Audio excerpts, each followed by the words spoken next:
At our anniversary dinner, my husband raised a toast and laughed. 5 years wasted on a gold-digging nobody. The guests chuckled, until I slid a folder across the table. Funny, I said, because this fake prenup means you get nothing. And those texts with your sister's best friend, they just went to everyone you know. The lawyers arrived with divorce papers before dessert.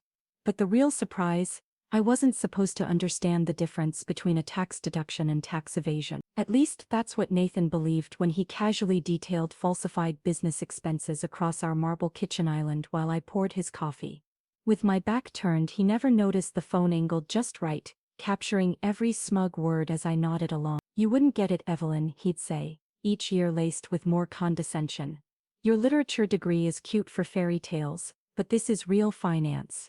And I'd smile, playing my part flawlessly. For 5 years I maintained a perfect illusion, the devoted bookish wife who gave up career for candlelit domesticity. My shelves of Austen and Brontë were more than decoration. They were cover for his story of me, a woman lost in fiction, blind to the empire he was supposedly building. What Nathan never understood was that literature had trained me to notice patterns, foreshadowing, and the cracks in a character's mask. If stories about underestimated women flipping the script speak to you, consider subscribing. It's free and supports content that empowers. Now let's see how Evelyn's patience finally pays off. In the early days, the condescension was subtle, an indulgent grin when I asked about his work. His habit of oversimplifying, like I was a child. I noticed something more useful. Once he assumed I couldn't comprehend, he stopped hiding. By year 2, financial spreadsheets were left out casually. By year 3, he took shady business calls in my presence, detailing deals while I quietly folded laundry. "Don't worry about her," he'd say. "Evelyn's too buried in her book club to care." What started as bruised pride sharpened into a purpose. I created a simple system, a hidden email where I stored photos of documents, transcripts and notes about his activity. At first it was just to prove to myself I wasn't as clueless as he thought. I didn't even have a plan. I just couldn't stand the idea of being who he imagined. The turning point came on a rainy Tuesday 14 months ago. Nathan left his laptop open while he showered and a message popped up from someone named Chloe. The preview said, "Enough. Last night was amazing. Can't wait till she's visiting her family again." My hands shook as I clicked. There she was, Chloe Whitman, his sister's best friend since college. The same woman who hugged me at holidays, now sleeping with my husband. I scrolled through months of messages, each one more vulgar than the last. "She doesn't suspect a thing," Nathan had written. Too busy with her books to notice what's right in front of her. I took screenshots of everything, added them to my growing collection of evidence, and returned the laptop exactly as I'd found it. When Nathan emerged from the shower, I greeted him with the same warm smile I'd perfected over years, but something fundamental had shifted. My documentation was no longer about wounded pride. It had become ammunition. 2 days later, I reconnected with Harper Langford, a college acquaintance who'd become a sharp, discreet attorney specializing in divorce and financial crime. Our coffee meetup at Roseleaf Cafe looked harmless. Two old friends catching up over oat lattes and shared pastry. But beneath the casual chatter, I was testing boundaries, slipping in hypothetical questions about prenuptial loopholes and financial disclosure law. "It's for a novel I'm outlining," I told her with a smile when she raised an eyebrow at my oddly specific interest in admissible recordings and asset tracing. She didn't buy it, I could tell. But Harper, ever professional, answered every question with calculated precision. Our innocent coffee dates soon evolved into strategy sessions, disguised as friendly chats. Harper never pushed for a confession, and I never admitted what we were really doing. It wasn't until I handed her a particularly damning transcript of Nathan talking about concealing offshore funds that she finally closed her notebook and met my eye. "Evelyn, if your character has this kind of material," she said quietly, "she needs to be very careful how and when she uses it. This isn't just about divorce anymore. This touches criminal territory."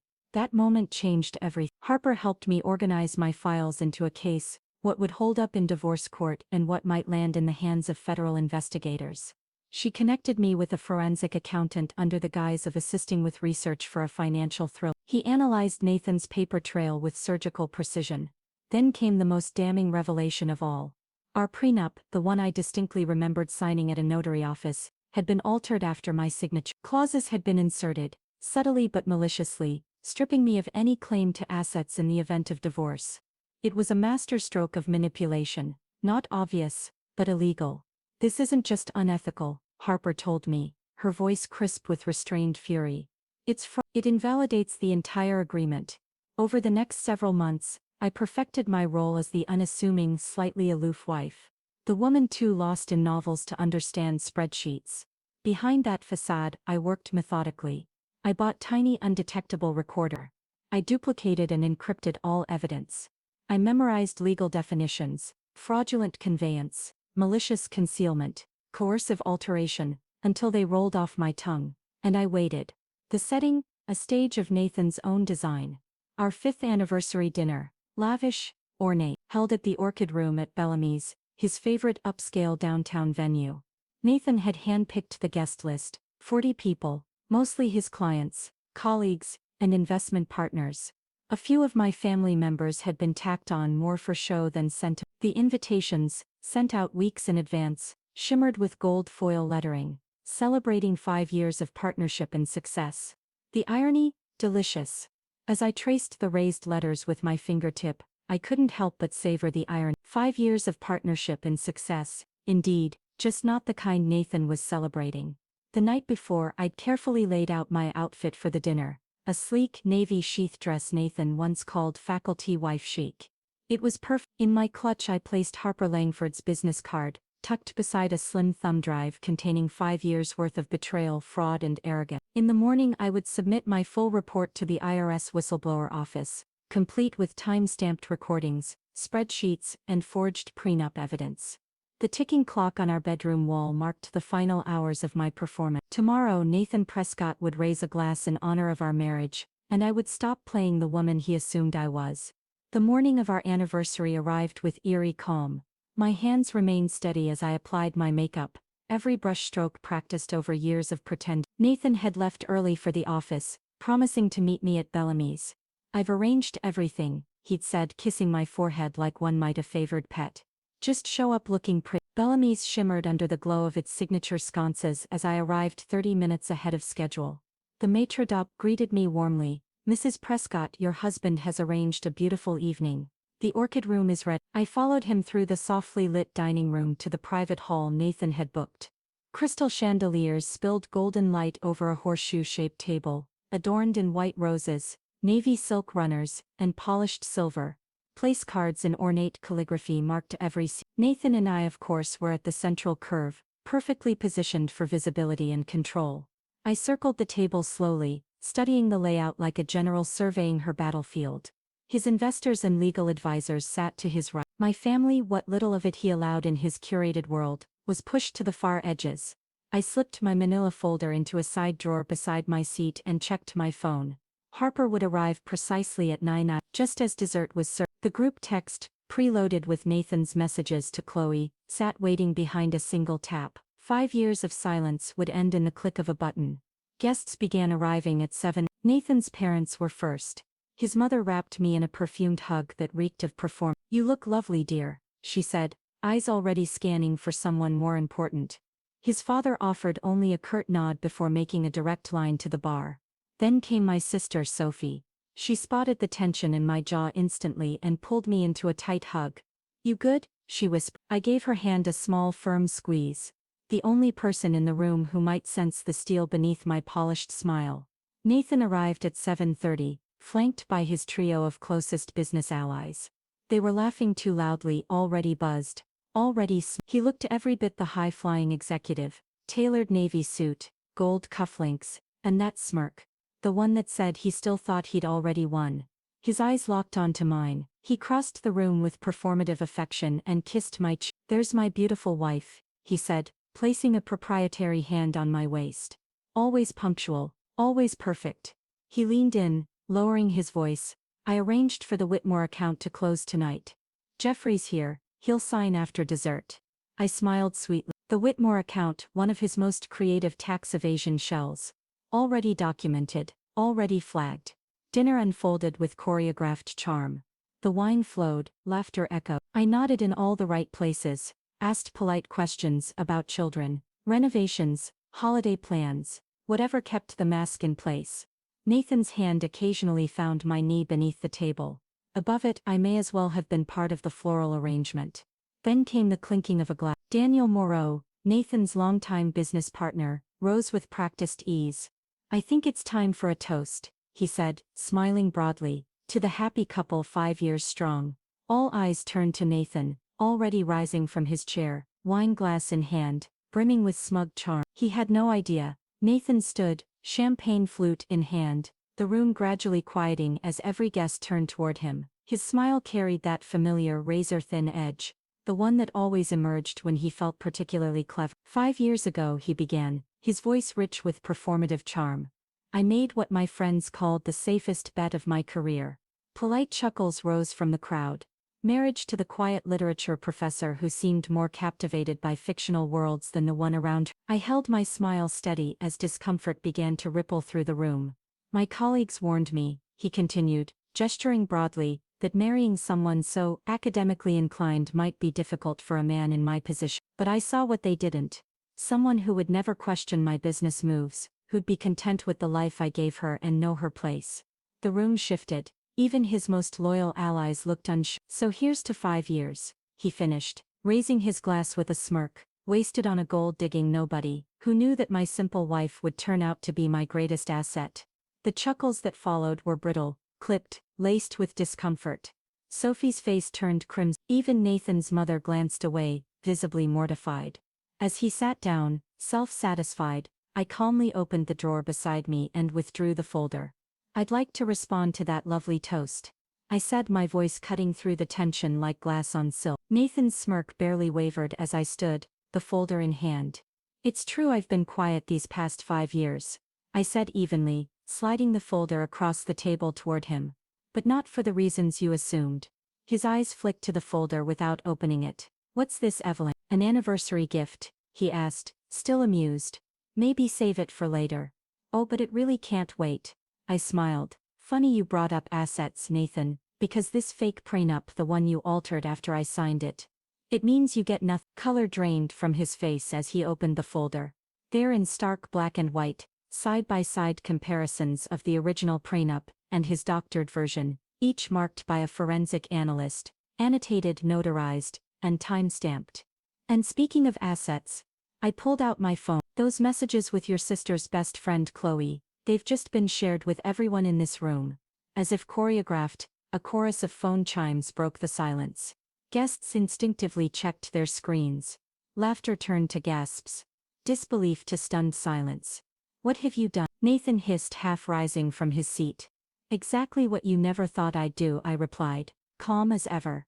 I paid attention. The mood flipped instantly. Nathan's mother stared down at her phone, lips parted in horror. His father stared at the floor, jaw clenched. Sophie had moved behind me, resting a firm, reassuring hand on my shoulder. "You've misunderstood," Nathan began, searching the faces around the table for a lifeline. "These messages are dated and time-stamped." I interrupted. "With your location data attached." "Fascinating how often you were working late at Chloe's apartment." Daniel Moreau, seated nearby, had pushed his chair subtly away, now staring at the prenup copies with growing unease. "Nathan, is this true?" Daniel asked, voice low but steady. "Did you falsify legal documents?" Before Nathan could reply, the door to the orchid room swung open, and in walked Harper Langford. She wore navy heels and carried a slim legal briefcase, flanked by 2 colleagues. "Ah," I said, glancing at my watch. "Perfect timing, the lawyers are here with the divorce paper." Just in time for dessert.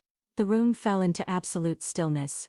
Only the soft classical music played on, as if nothing seismic had occurred. Nathan's face contorted, first confusion, then recognition. You're the tax attorney from the Alora Children's Hospital benefit," he stammered.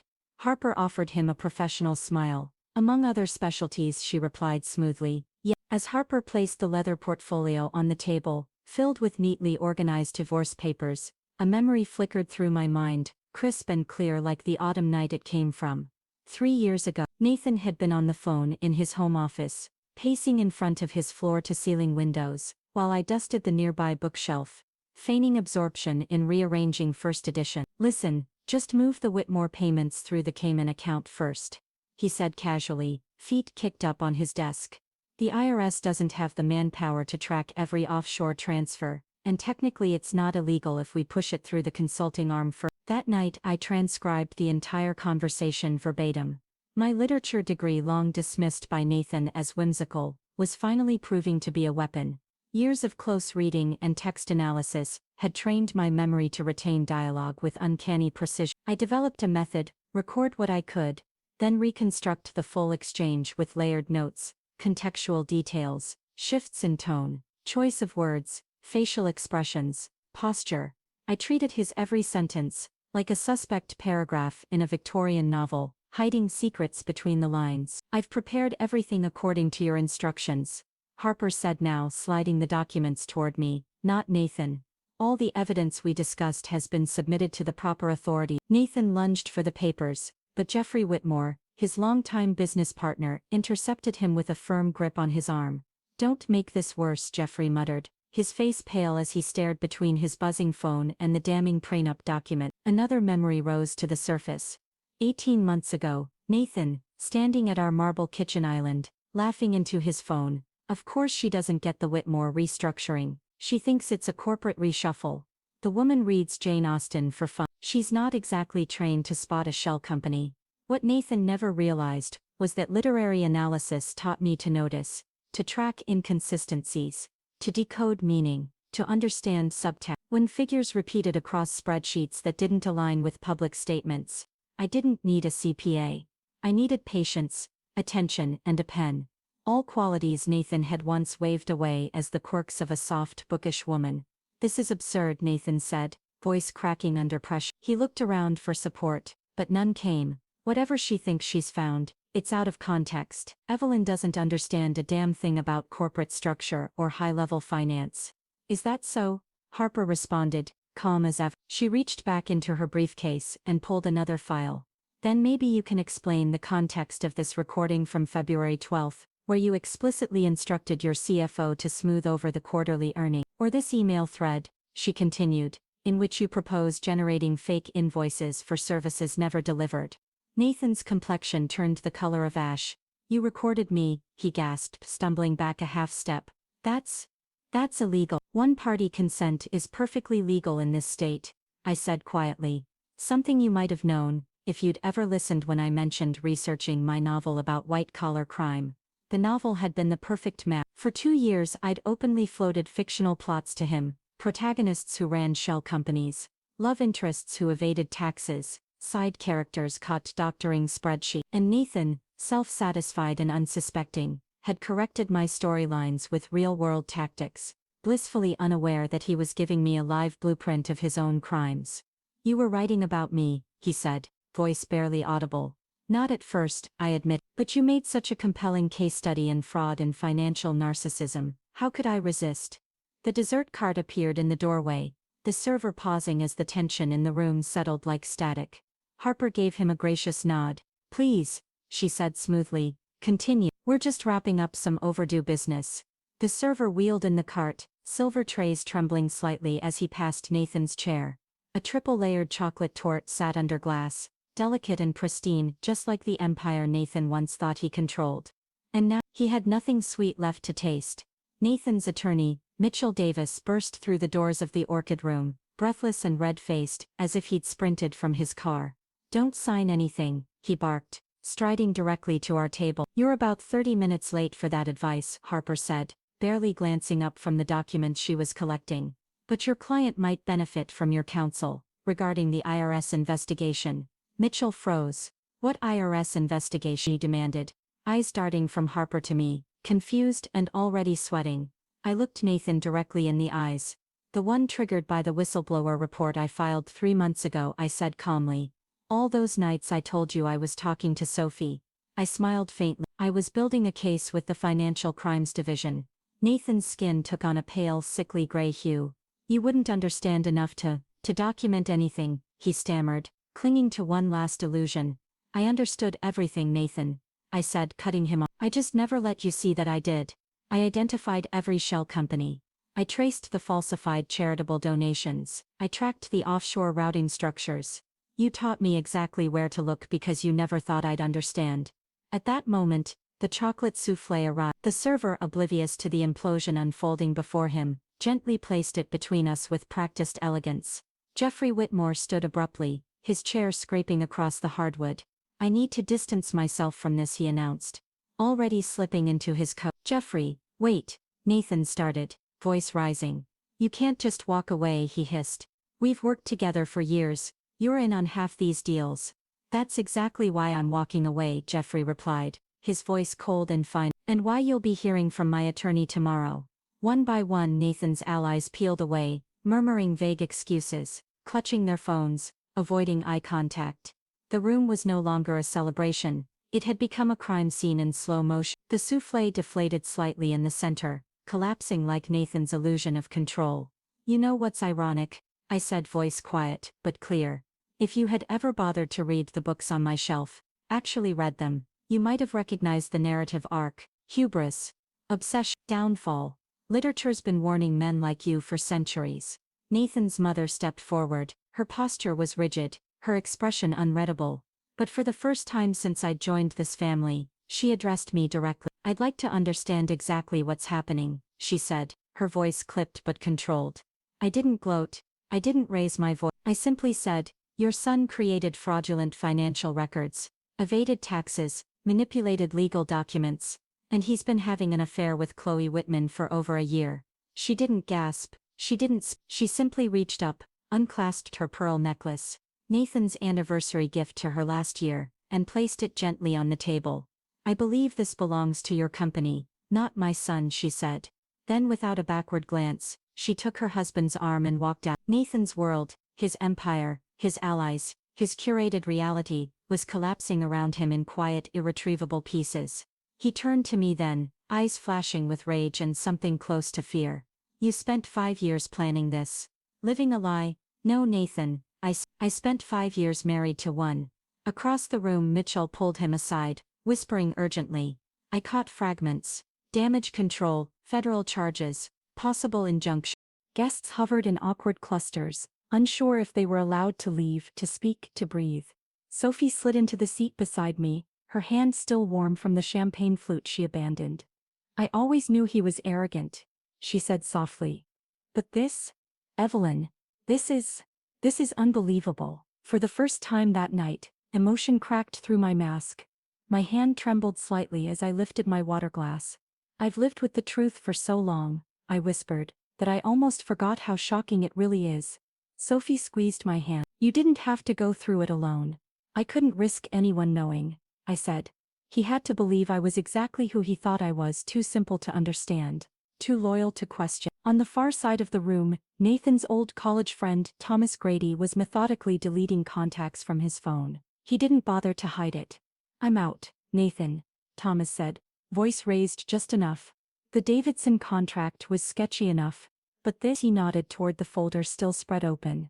This could bring the whole firm down. You're overreacting, Nathan snapped, desperation creeping in.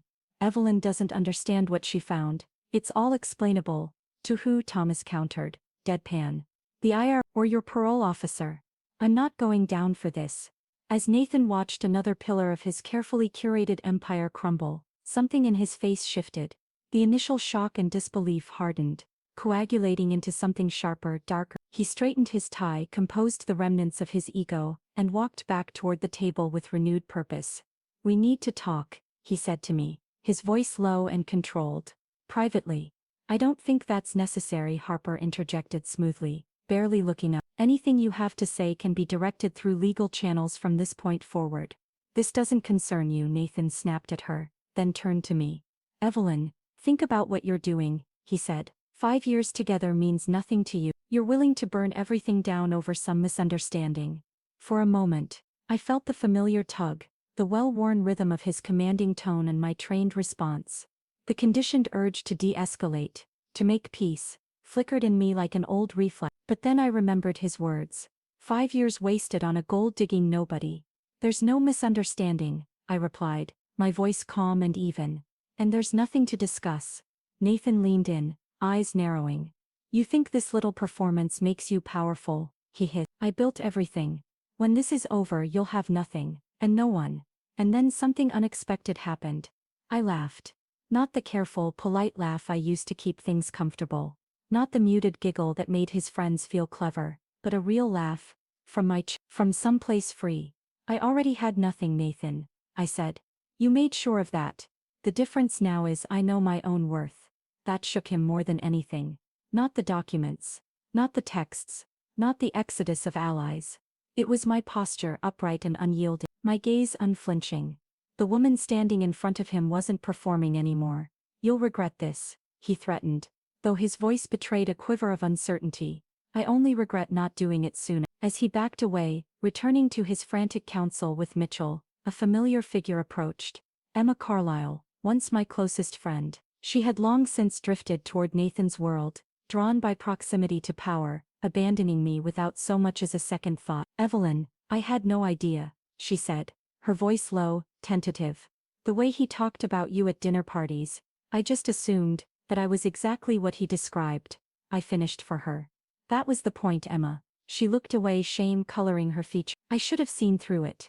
I should have checked in. Her remorse felt real, but I wasn't in the mood to soothe old guilt. Yes, you should have, I said gently, but without softness. 5 years is a long time to believe the worst about someone you once called a friend. She flinched. In the past I would have rushed to patch things up to reassure her, but that Evelyn, the one who tiptoed around everyone's feelings but her own, was gone. Across the room, Nathan's last remaining associates were now huddled in corners, checking their phones with panic, whispering under their breath, each one calculating what it would take to escape the blast radius. The once elegant anniversary dinner had transformed into a live case study in reputational collapse. And then came something I didn't expect. Mark, my brother-in-law. Nathan had always steamrolled him in conversations. He'd always been quiet, observant. He walked up to me and placed a fresh glass of wine on the table. Thought you might need this, he said simply. I looked up at him. For what it's worth, he added. I always knew you were the smartest person in the room, whenever Nathan entered. Yet you never said anything, I said. Not accusing, just stating. Mark nodded, accepting the truth. I didn't have your courage. I convinced myself it wasn't my place. Mark's quiet confession hung in the air, as conversations buzzed around us in clipped, urgent tones. Then a sharp chime sliced through the room, the ringtone Nathan reserved only for his executive assistant. He checked the screen, his face drained of all remaining color. What do you mean they're there now? He snapped, answering the call, voice taut and breaking. Don't let them access anything. Nothing. I'm on my way. He ended the call and spun in place, eyes wild, scanning the room for an escape route. I have to go to the office. There's an emergency. What kind of emergency? Mitchell asked sharply. Nathan hesitated, then said it. Federal agents are at the building with a warrant. The ripple effect was immediate.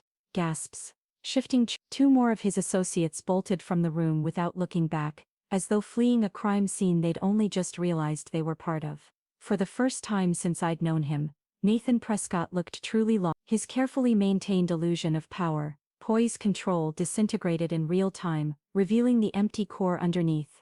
Did you do this? He hissed, spinning toward me, rage raw and unfiltered. Did you call them? Harper shifted beside me, calm and composed. I believe I mentioned the whistleblower report earlier, she said evenly. Federal investigations don't happen overnight, Nathan. This has been in motion for quite some time. Nathan grabbed his coat and made for the exit, but nearly collided with the restaurant manager, who looked visibly shaken. Sir, the manager said carefully, there are some men outside asking for you. They said, it's urgent. Nathan froze, mid-stride, for one suspended moment he stood trapped behind him, the remains of a ruined life. Ahead, whatever awaited him beyond those doors. Our eyes met across the room, and I saw it. Not anger, not arrogance, not contempt, fear. 3 men entered the private room. Dark suits, crisp movements, emotionless professionalism. The lead agent, a silver-haired man with sharp eyes, stepped forward, holding up a badge. Nathan Prescott, he asked, though his gaze had already locked onto Nathan.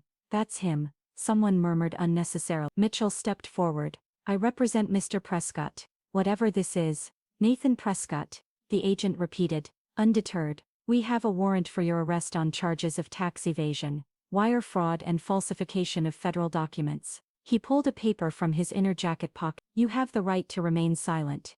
Anything you say can and will be used against you in a court of law. The Miranda warning rolled through the room, cold and final. Nathan's face contorted. First disbelief, then outrage, then something like the weight of reality. You, he whispered. Voice hoarse, looking at me as if he were only now seeing the truth. What exactly did you tell them? I remained seated, calm, grounded. The eye of the storm I had orchestrated. Everything you told me, Nathan. Every phone call you made in our kitchen. Every document you left on the counter. Every whispered deal you took in our living room, while I poured your coffee. One of the agents stepped forward, cuffs in hand. This is a mistake, Nathan barked, stumbling backward. These are complex financial arrangements. My wife couldn't possibly understand. She didn't need to understand, the lead agent cut in, but she did. The evidence Mrs. Prescott provided was remarkably detailed. In 20 years with the Financial Crimes Division, I've rarely seen such precise documentation from trained accountants, let alone a civilian. Another agent approached, opening a laptop. Miss Prescott, he said respectfully, if you could help us verify a few final items before we proceed. There are some transactions that require your confirmation. Nathan watched in stunned silence, as I leaned in, calmly walking the agent through years of financial misdirection. The Davidson Shell Company was incorporated in March, I explained, but the falsified invoices didn't start until after the Whitmore restructuring in June. Nathan kept the original ledger in our home office safe, combination 2714. Mitchell had gone ghostly pale. Stop talking, he warned. Nathan, not another word. But Nathan wasn't listening. He was staring at me, completely still. All that time, he whispered. All those nights you were curled up reading. All those dinners where you just nodded along. You were watching me. I looked at him with a quiet strength he had never bothered to anticipate. I was paying attention, I said. I was paying attention, I said simply, something you never bothered to do with me. The agents resumed the arrest, guiding a stunned Nathan toward the exit. His wrists bound in front of him, looked strangely out of place on the man who once prided himself on his control, his polish, his image. As he passed our table, he paused. For the first time that night, he looked less like a predator, and more like a man realizing the cage was always of his own making. Why? He asked, genuine confusion softening his voice. Why the anniversary dinner? Why the public scene? You could have had them arrest me at the office. Quiet, clean. I considered his question. Because you needed to understand what you'd done, I said. Not just the crimes, the accounts, the laundering, the fraud, but what you did to me, how you dismissed me, minimized me, for years. I let the silence hang between us, then added, tonight wasn't just about legal justice, Nathan. It was about finally being seen. Something flickered in his expression then, uncertainty maybe, or the first dull edge of understanding. The agents resumed their pace, and then he was gone. The doors closed behind him with a soft click, and the remaining guests, those who hadn't already vanished, began to murmur, stunned by what they'd witnessed. Harper approached, gathering her case files. Are you all right? She asked gently. I took a breath, a real one, deep, steady, inhaling for myself, not for show. I think I will be, I said, and was surprised by how true it felt. Sophie appeared beside me, slipping her arm around my shoulders. What now? Do you want to stay with us tonight? I shook my head. The house is in my name now as of this afternoon. Another move Nathan never bothered to read in the stack of documents he signed so carelessly. Harper smirked in admiration. You planned every angle. The federal case will take time, she added. Possibly years. Are you ready for that? I've been preparing for 5, I reminded her. What's a few more months? As we gathered our coats and moved toward the door, I hesitated at the table where Nathan and I had sat for the final time. The anniversary cake still sat untapped. The gilded 5-topper now looked like a countdown that had just struck 0. Weeks later, the classroom at Riverside Community College buzzed with the energy of literary debate. The symbolic significance of wealth and The Great Gatsby, I prompted, smiling at my students' eager engagement. Behind my desk I observed them, their hunger for meaning, their confidence, their curiosity, all things Nathan never valued, but I did. Dr. Wilson, Amber called from the back row, using my maiden name, which I had proudly reclaimed. Do you think Daisy really loved Gatsby, or just what he represented? What an excellent question, I replied. What does the text tell us about the difference between genuine connection and the performance of love?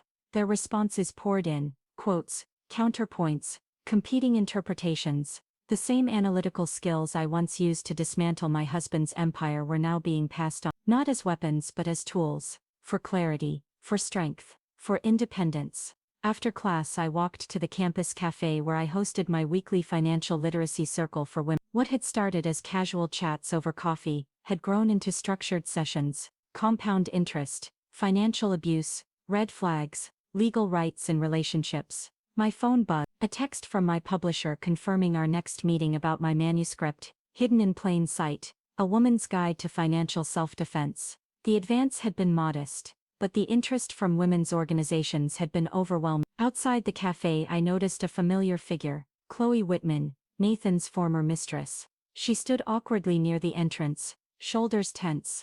Our eyes met, I braced, but she approached slowly, gaze lowered. I saw your flyer, about the group.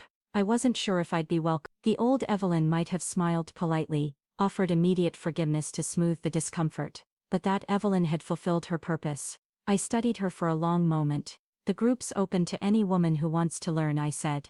Everyone deserves financial independence. Chloe's relief was almost imperceptible, but it was there. She nodded and stepped inside. Inside a dozen women waited, some young, some older, some confident, others clearly scared, but all ready to take back control. I laid out my materials. The room grew quiet, focused. Out of the corner of my eye, I caught my reflection in the window, my posture upright, my eyes clear, no trace of the woman who once made herself smaller so a man could feel taller. Nathan's trial was still months away, but it no longer defined me. For the first time in years I was writing a new story, not revenge, not survival, just freedom. I opened my notebook to a fresh page. Let's begin,